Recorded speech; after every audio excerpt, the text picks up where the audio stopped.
right. How's everybody doing? Welcome to the second channel. They're probably a lot better than us right now. Yes. So we just got done watching Judgment Day. When did this come out again? IMDb says 1988, but this here says 1989, so late 80s. And this movie, hey, I'm going to throw this out there. So, shout out to the guy that recommended us. We appreciate you sharing other movies, recommendations. It's all good. If you enjoyed it, awesome. Of any of you out there, let us know. Any of you that are watching, let us know in the comments below if you guys actually seen Judgment Day, and you give us your honest thoughts about it. And if you enjoyed it, if you loved it, if you hate it, let us know. And if you loved it, that's awesome. As long Tell as us you why. What did you love about it? But this movie was a movie. Yes, this movie really, really tested our patience, man. All the way up to the end, like it really, like, you know, the whole time watching this movie, we were like, I was being hopeful. I was like, we're waiting. It's gonna get better. And we're waiting. It's gonna get better. And we're waiting. And we're waiting, and there's the locations, the scenery, you know, there was a lot of cool things about this. Yeah, great locales. We're going like, okay, this is gonna get good. Some visuals. Gonna get good. It's gonna get good. And all the while, the writer and the director are like, fuck you, because it never got good. Plot synopsis, sir. What do we got going here? Okay. In Judgment Day, 1988, two travelers stop by. Fuck me, I fucked it all up. Why do I do? I'm not even drinking tonight. In Judgment Day, 1988, two travelers stop over in a small town. Unbeknownst to them, Satan comes to Earth to claim souls in this town once a year, and they just happen to enter the village on that day. Yeah. That laugh was scarier in this movie. So. Yeah, it actually kind of was freaky. So here's the thing. There's these two guys. They're traveling. We don't know why. They're traveling. They're on this bus. They're singing fucking Kumbaya. I hate them instantly. No, these guys, right off the bat, you're like, please fucking die. And a lot of movies... Tone down your ridiculous, over-the-top happiness. See, it's a little annoying. A lot of horror movies, you start off with kind of like a small, like almost like a short story at the beginning of a horror movie where you see people get killed, so you kind of understand who the bad guy is or whatever. So we're hoping like these guys are... They're on a bus. The bus gets a flat tire. They take off into this town. There's this creepy woman. You're thinking these guys are fucking toast. Or at least you're hoping that. Yeah. And then, no, these are our two main characters. And, just kind of annoying. Kind of a little, very obnoxious, very annoying, very clueless. I don't know if the one guy with the fucking hat wanted to be a cop in Miami Vice or Ferris fucking Bueller. One of the two. You know, he had, but Jesus. I think they were lovers. I think they really wanted each other. Ah, man. Which is fine. It was these were characters that you hate, you're rooting against the entire time. Yeah. And so the filmmakers failed in the sense that, you know, you want us, the audience, to identify and root for somebody. At some point in the movie, you think we would grow to like them now. And then we're rooting for Satan to come and fucking pounce on these guys. We've been rooting for Satan as soon as we hit play on this motherfucker. Yeah. And we rooted for Satan until he finally showed up. It was an hour in. So at 59 minutes and 30 seconds, we saw the back of Satan's head. Yes. And then after the clock flipped over to 1 hour, we got to see Satan's face. And it was disappointing. Satan walked forward a little bit. Right. Walked around. Walked back. Sat back down. Yes. A little while later, walked up, touched the girl's boob. Right. Went and sat back down. Actually, didn't even touch the boob. He kind of touched. He did laugh a little. He laughed. Yeah, there was a little laugh. There was a little bit of laughter from Satan. I don't think Satan had any dialogue at all. He was speaking a different language. Oh, that's right, yeah. The third hand, or whatever the fuck, he just reached out and kept... The penis hand. All he did was just put his third hand on people, and he branded them, and then they died, whatever. Oh, my God. Yeah. This... This was not good, and like you said, it really tested our patience. It was to an the very end. hour and 33 minutes, and and it was such a tease because it was so promising. But what I think, in my opinion, the writer thought that they were doing something so deep and something so Epic. thought provocative, and it was going to be just as it was. We had the location and the evilness and all that, but it's so deep and making you think, and it was going to be like something really special, like a psychological aspect to it. But they just, if that was the case, failed epically. Tell me if this doesn't sound like a cool story. You're going on a trip to a foreign land, and you're with your buddy, and you roll up into town, and you sit down and talk to the locals, and a guy tells you a story saying, well, you can't stay anywhere tonight in any of these hotels, or because everybody's there's a big lockdown. People are leaving because once a year, basically Satan is going to be appearing soon. At midnight? At midnight. At midnight, right. And you don't want to be here. And this ritual has to pass. And then after that, everything's good to go until next year. Yeah.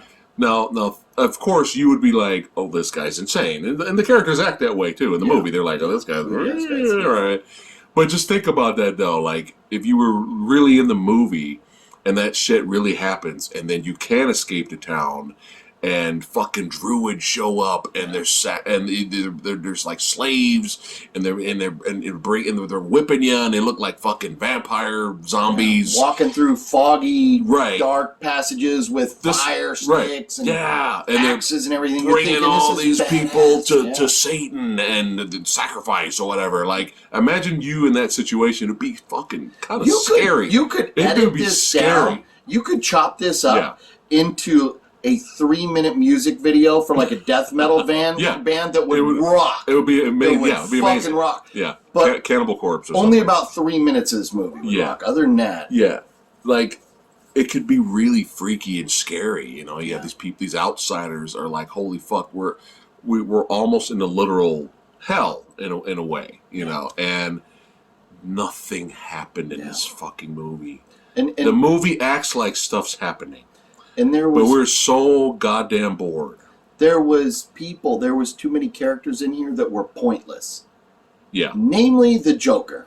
Yeah, Cesar Romero, unfortunately, was in this. He was the best actor in the movie. Oh, by far. But he was exposition guy, which we thought from Orange Goblin, Sam, earlier in the movie, he was the first exposition guy. Yeah. And then at the very end, when you meet up with the pastor, he's the third exposition guy. Yeah. And we were just fucking in, man. Like, this could have been fucking dope, dude. Yeah. Oh, yeah. Like, the slaves, you could have had their, being so tortured, so like the flesh getting ripped off and gore, and Satan's pulling intestines out, or have Satan be scary. Yeah.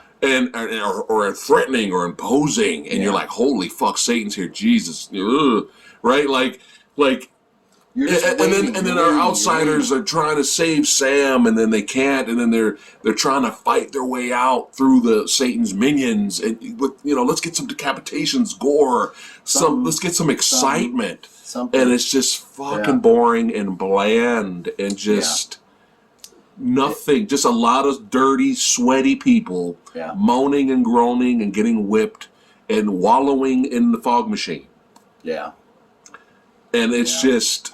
Oh my God! And when you think it's over, the movie just keeps going, and then it keeps going. You're ready to roll credits. Going. I think you even said roll credits, and that was like, no, I think we probably got, like, based on the clock, we got about 15 more minutes, and sure enough, we had 17 more minutes. Right. And so then you're thinking after that, like, okay, this dude, he's talking about going back to save his friend. So you're thinking, okay, we're going to see him save his friend. Yeah. No, he sits down for fucking lunch with some a guy Yeah. from the American consulate. This is after it says a year later. And by the for way. whatever reason, the guy from the consulate wants to know where his friend is, and he's like, "Oh, he's close. You can even say he's coming."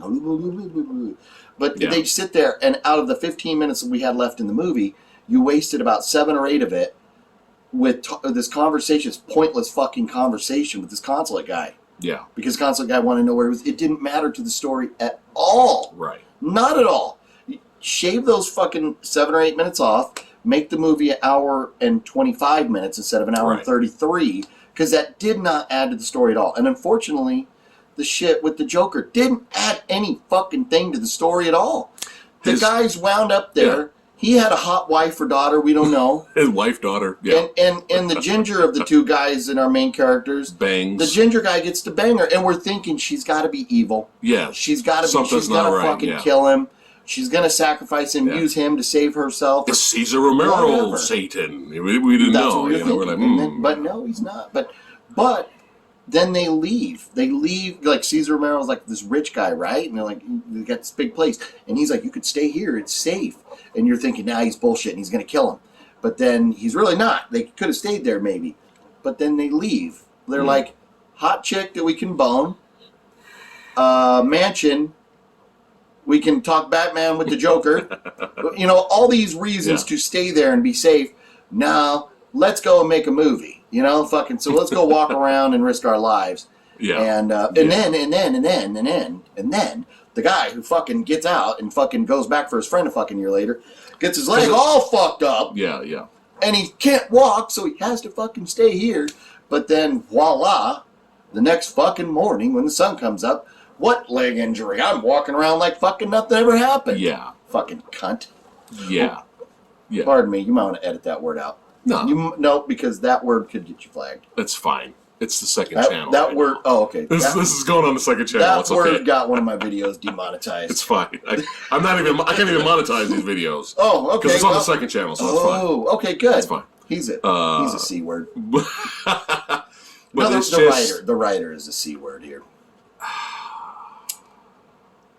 They had such a promising, you know, you had a budget. This could have been really good, man. You know, I'm sure at the time the cinematography was not considered that bad. Right. You know, there was so many things about this. It could have been so good, but it's like they went and they took this great idea and went to the writer and you know, you spend, you know, I don't know. Let's just say this budget was $1 million. They went out and hired a writer for $200. You know, like they hired that guy.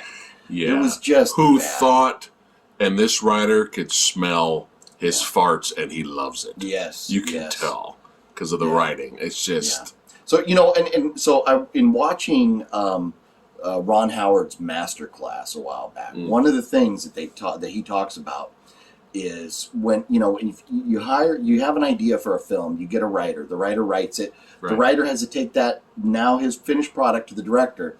You have to roundtable it. You have to go over it. Right. Then you have to critique what's wrong with it. The writer has to go back and tweak it and fix it. And you repeat that process over and over until you're happy. But then even on set still, sometimes the director has the right, you know, can take the liberty to tweak things a little bit. This was one fucking right. They wrote this. Nobody told this guy it had any problems. And they made the movie. Yeah. So no, there was a whole bunch of yes men around the executive producer. Whoever had the money behind this, nobody had the balls to stand up to him and go like, you probably ought to, you know, probably ought to put a little action in this. And, you know? And through all the exposition that was in this movie, they unveil this concept of bargaining. And so you have the Sam character making a deal with the devil. He bargains with the devil to save his daughter Angela. And then you have when you meet up with the priest later, you find out that he actually bargained to save this other person, right? Yeah. Or I guess give that person a peaceful death or some bullshit. Yeah. Right? So a year goes by. Ginger friend, he doesn't get out of hell. A year later goes by. His other friend, who's magically healed and his leg's fine, he's waiting for the same day a year later, so that way he can, you know, hell comes to earth again, and he can try to go save his friend. So he goes to try to where the hot chick is, so he knows his ginger friend is there banging. I like how he assumes he's there, right? Yeah. It's kind of like, do you really know he's there? It's a whole town. The whole town. He could have been anywhere in the and town. so he goes there, and he goes, "Hey, ginger friend, I'm here." Ginger friend goes, "Oh, great, I've been waiting for you." It kind of in a not even a surprised manner. Yeah. He's just like, "Hey, how's it going?" Right? Yeah. The doors open up. Buddy. The druids, vampire zombies, grab our you call him Cap because he always wore a baseball cap. Yeah. They grab Cap, and Satan's there with his arms open. So we thought it would have been it would not have saved this movie. But if this was the twist for a better version of this movie, this twist actually would have been cool if his ginger friend made a bargain to fuck Cap over. Yeah. And at the end, he's like, "I waited a year to save my friend," and he gets fucked over. Yeah. That twist actually would have been kind of dope for a better movie. And see, like that story. But this movie couldn't even make that clear. Like if the you devil, couldn't tell. Yeah. No, if the devil. If that's what happened, or if Satan was just there. Yeah. Like if it was evident. Know what I mean. If it was evident that like Satan says, "Hey, dude, your ginger ass can bone this really hot lady for eternity." Right. If you sell your friend's soul to. Right. And if that would have been given to us, right, that would have been like, okay, that would have been a cool. We would have gave points for a fucked up twist. Yeah, they usually don't see something like that. Yeah, but all he had to do was just when Satan's got his arms open and shit. No, I'm gonna get touched by the third hand. Yeah. All he had to do was kind of pan the camera that way, and he had ginger friend around his girl, like. Yeah. Or something, to make it clear. But you know what? But throughout this movie, there was so many, like, they're walking and they're whipping these people. Give us something. Give us a close up of somebody getting whipped, and and they're being disobedient. Cut their fucking head off. Some of these people that are coming up to Satan, don't have Satan just fucking maim them. Have Satan put his hand all the way through their fucking chest, tear their fucking heart out. Eat it, and that's the bargain. I don't know, something. But there was like you had people chained and tied up, and they didn't do anything. Like they weren't getting tortured. They were just we're hanging out in the fog machine. Disney has made scarier shit than this. It was just. Yeah. About as scary as a Haunted Mansion movie with Eddie Murphy. Eddie Murphy. It's painful to get through. Well, before we rate the movie, there was a light at the end of the tunnel. Okay. Even though we didn't enjoy this film. Oh yeah. It at least made us made you buy it. Yes. And we got the bonus movie, Ghetto Blaster. Yes. And if you guys haven't seen our review on Ghetto Blaster, make sure you check it out. Yeah. But this delight right here. So in a way, we are beyond grateful that we came across that. Yeah. So in a way, this was kind of a blessing in disguise. Yeah. No, we appreciate the recommendation of Judgment Day because we got to see Ghetto Blaster, which was phenomenal. Yeah. Still check out our review out. But yeah, Judgment Day. Boy, I'm very curious to see the comments of and on forgive us right now because we can't remember exactly who recommended it, but. You know who you are, and we can find you, and we will hunt you down. You can run, but you can't hide. So leave a comment down below and let us know.